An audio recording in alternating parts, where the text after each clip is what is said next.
What's up, y'all? And welcome to the Uncensored Independent. I am your host, Avery Thornton, and I am here talking to you today about how Trump is most likely going to steal the midterms.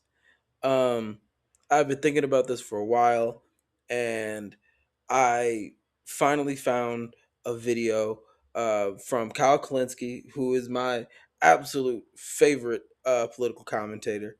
Um, about how Trump is gonna do it, and he breaks it down, and we're gonna go over it because I think it needs to have more people looking at it. It needs to be shown everywhere because people need to understand that this man is going to try to steal not only 2026, but he's going to try to steal 2028, and the wheels are already in motion.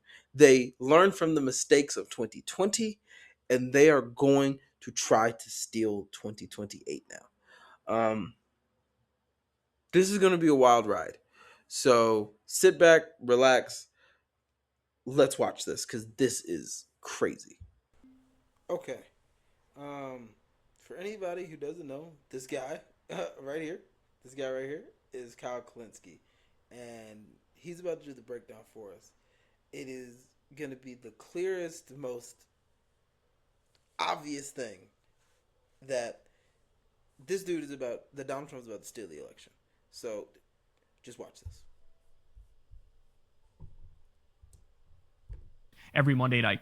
All right, so let's go ahead and jump right in. We got a lot of stuff to get to. So, guys, I'm going to walk you through this piece by piece, okay? So first, let me show you some just disturbing pieces of evidence here that really show in no uncertain terms the nefarious, diabolical plot that Trump and his regime are working on in order to steal the midterms. So first, we have Eric Levitz, who says, Tulsi Gabbard has been investigating baseless allegations that Venezuelan hackers rigged the 2020 election. That's alarming, as it could indicate that Trump is trying to establish a national security rationale for seizing voting machines in November. So, as you all know, Trump illegally abducted the sovereign president of a foreign country, Venezuela. Even though they weren't any threat to us whatsoever, they weren't going to attack us. Well, one of the things we learned early on is that allegedly the federal government behind the scenes is trying to convince Maduro to say, hey, I helped steal the election for Joe Biden in order to get a lighter sentence. Yeah, I'm going to pause right there.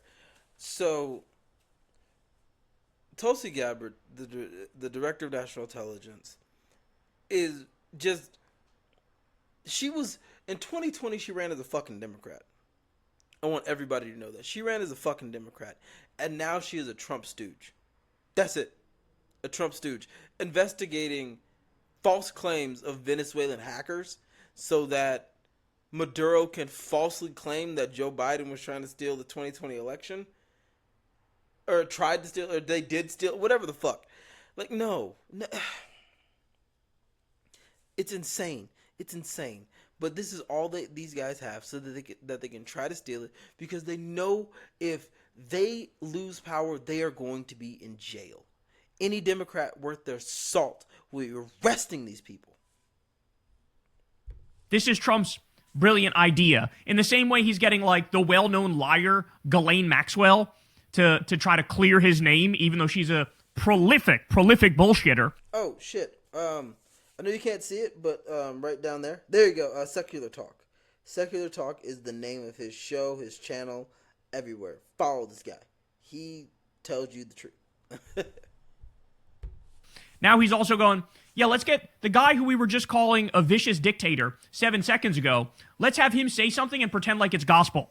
Okay, so just absolutely disturbing. To give you some more specifics on it, in November 2020, Trump's attorney Sidney Powell falsely claimed that the voting machine companies Dominion and Smartmatic were secretly Venezuelan, and Powell's telling those firms' machines were designed by the Chavez regime, who was dead, by the way, at the time, to facilitate election rigging. It quickly became gospel on parts of the right that Venezuelan President Maduro had exploited secret programming with Dominion's machines to flip votes to Biden. In December 2020, on the basis of such conspiracy theories, Powell pitched the president on an audacious plan: declare a national security emergency and order the National Guard to seize voting machines in swing states.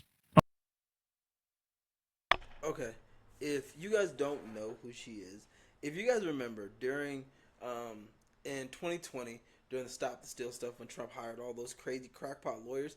This was the Release the Kraken lady. That is who Sidney Powell is. Sidney Powell is the Release the Kraken lady. So this lady was saying some wild shit. As he was saying, they were saying that Nicolas Maduro and Jose Chavez, whatever the fuck Chavez, his first name was a fucking week. Even though he was dead, it's just like they are saying some wild stuff about literally chasing ghosts and fucking Tulsi Gabbard is just following it. They are doing the things that they said were too crazy to do in 2020. They're doing it now. Okay? In an interview with the New York Times last month, Trump said he regretted not acting on this advice.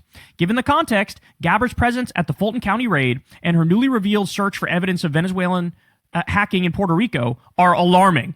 They indicate that the White House may be trying to engineer a pretense for illegally seizing voting machines this November in the name of protecting America's national security. So that's what you guys need to understand. Even though it's like an absolutely preposterous, ridiculous story here that they're trying to tell, that the Venezuelan government stole the election for Biden, they're just using that as the pretext to then give themselves a flimsy legal rationale to go, oh, now we have the right to seize the voting machines. Okay, more. This is the one that sent chills up my spine. Ready? Before he gets there, yes. There, with all these ICE people in the streets, with with the hyper militarization of this country, they are getting us used to the idea of military telling us what to do, of military force. I wouldn't be surprised if around the election, the Insurrection Act gets called. I am 100% serious. So be alert, be alert, be alert, be alert. They are not going to be playing nice. For all we know, you know what? I'm going to let him continue because he's going to explain it better than the way I can. Ready for this? Over the past 3 weeks, the nightmare scenario for November's midterms has grown more plausible. The nightmare scenario for this year's elections has long gone something like this. Ready? Control of the House comes down to a small number of close races. Republicans lead on Election Day in many of these contests, but their advantage steadily erodes as mail-in ballots arrive. Okay? That's what's known as the Red Mirage scenario, which happened in 2020. Which helped feed the conspiracy theories, even though we knew it was going to happen. In fact, I was on the Joe Rogan Experience at the time before he lost his fucking mind, and I was telling him and Tim Dillon, here's what's likely to happen. The election day votes come in, they will skew more Republican. Then as the mail-in votes come in, they will skew heavily Democratic, and Biden will overtake Trump. Okay? Now they're saying that's likely to happen again this time, but this time Trump's going to act. Ready? The White House attributes these adverse trends to mass voter fraud and demands a halt to vote counting. So instead of acknowledging, yes, mail-in votes skew overwhelmingly Democratic and day of votes skew Republican, they're going to pretend, no, this is evidence of fraud. The fact that Democrats are winning the mail-in vote and overtaking the lead means that's fraud. That's what they're going to say. When states refuse to comply, the White House orders the military to seize ballots and voting machines from pivotal precincts before all votes have been tallied. The chain of custody over these ballots breaks down, making the election's true winners impossible to determine. The House incumbent GOP majority then asserts the authority to seat the Republican candidates in the contested races. American democracy as we know it ends. The reason that's so chilling is because every single step of that is perfectly plausible, if not probable. And before we go any further, he's 100% right. That is exactly the type of shit that they would do. Remember, the congresswoman from here that they wouldn't seat because she was going to be the final vote for the Epstein files until they absolutely had no fucking choice after the because that was part of the reason they wanted to drag out the government shutdown. So they've done it already. They've already shown that they are willing to not seat Democrats for as long as they fucking want. For as long as Mike fucking Johnson, the Squeaker of the House, whatever the hell he is willing to just say, I don't think you won, or no, I'm not going to seat you, blah, blah, blah. everything that he just said, everything that was written out in that Twitter post is 100% plausible. Because look, future actions is best determined by past actions. Period. Likely. In fact, I will go as far as to say it is probable, it is likely that this is what happens, that this is exactly how it unfolds. So, how do we combat this? The way we combat this is number one, I'm going to tell all you guys right now, blast this out far and wide, share this video with everybody you know. If you are a Democrat, I need you to vote on election day. Sometimes there's lines, sometimes it's a pain in the ass. You got work, you got all these different things. I understand that. I need you to try to vote on election day because it is harder for them to get away with this if the day of vote count, when those votes come in, it's Democrats who are up from the get-go and we're up from the very beginning to the very end. It is harder to try to say the shit is stolen, the shit is rigged, when we were up from the very beginning of the count, from 1% in all the way up to 99% in and 100% in. Okay? So vote day of. That's point number one. Yes. Point number two, Democratic officials at the state level, I hope you hear me, whether you're a mayor, a governor, or whatever, Democratic state officials, and you guys should probably call your Democratic state officials and let them know about this. What I need you to do is tell the police beforehand, the state police, the local police, okay? Here's what's likely to happen. We have a president who tried to steal the 2020 election. Yep. He's probably going to try to steal this election as well. Yep. There's evidence in that direction, and you can share with them all the bullshit that I'm, showing you now, right? Just so that they get an understanding this is not made up out of whole cloth. He's actually going to try to steal this election, okay? What we need you to do is we need you to be prepared when Trump calls upon the National Guard. But honestly, I don't think he's going to call upon the National Guard. I think he's going to call upon ICE to do it. I think he'll have ICE do it. We need state police and local police to be there to block the illegal attempt from the executive branch and the illegal attempt from the National Guard and or ICE to try to seize those ballots. Okay? The other thing I need courts to be brought into the loop. I need courts to be told, hey, this is what's likely going to happen. Can a brother get an injunction on Trump inevitably trying to seize these ballots? Can we get an injunction right off the jump on him doing that? Okay?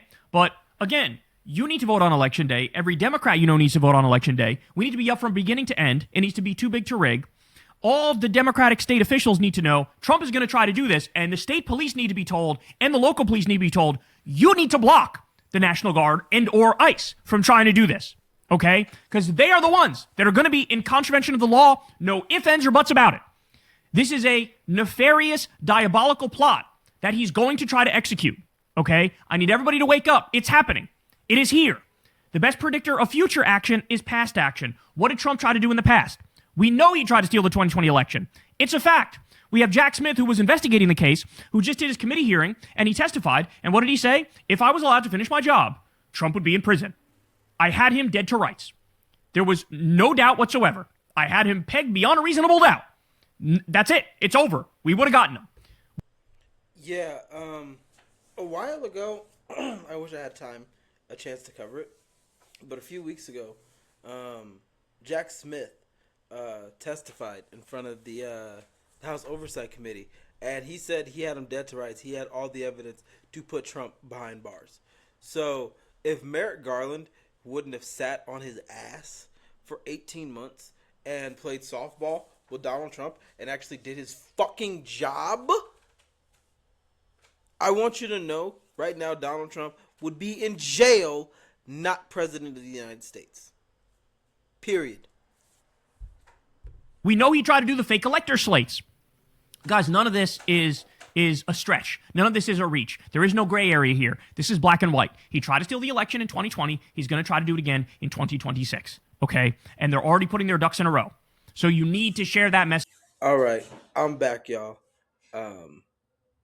I wanted to tell you guys, please take everything that Kyle Kulinski said seriously. Please take everything that you saw in this video seriously, because these people are taking stealing our elections and stealing our democracy seriously, destroying our country seriously, and they have no problem with disenfranchising any and all of us. Like when Donald Trump was just like, hey, Texas, I want you to gerrymander because we just need more states, because I don't think because we need more seats, because at the end of the day, I want to keep our power and ensure our victory in the midterm.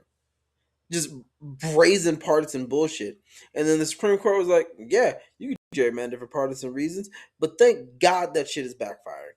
Thank fucking God. Because if I don't know if you guys have been hearing, but in special elections all in the South, one in Georgia, one in Louisiana, I think there was one in Texas as well. All of them are going blue because people are tired of Trump and Trumpism and this bullshit. Period, period, period. Um, Dear God, we need a change. Please go over to Kyle Kulinski's channel. You can go to Kyle Kulinski, search Kyle Kulinski on all the social medias, or Secular Talk. That's the actual name of his show. Either one, and things will pop up. So please go over there, and you can even get a fuller, even more full breakdown because we only watched about half of the video. Um, and with that, I actually look forward to breaking down more things, not only from him, but from TYT, shit, Fox News, CNN, whoever, wherever. And since this is the Uncensored Media Network, this show just the Uncensored Independent, this part of it, I'm gonna be breaking down movies, TV shows, whatever the hell I feel like. All right. I love you guys. And I was showing Kyle love in this video, but show this video and this channel love. All right. Please, please, please like, comment, subscribe, share this with your friends, family, everybody. And we can truly grow this channel and make it something special. Thank you guys. I love you guys. See you next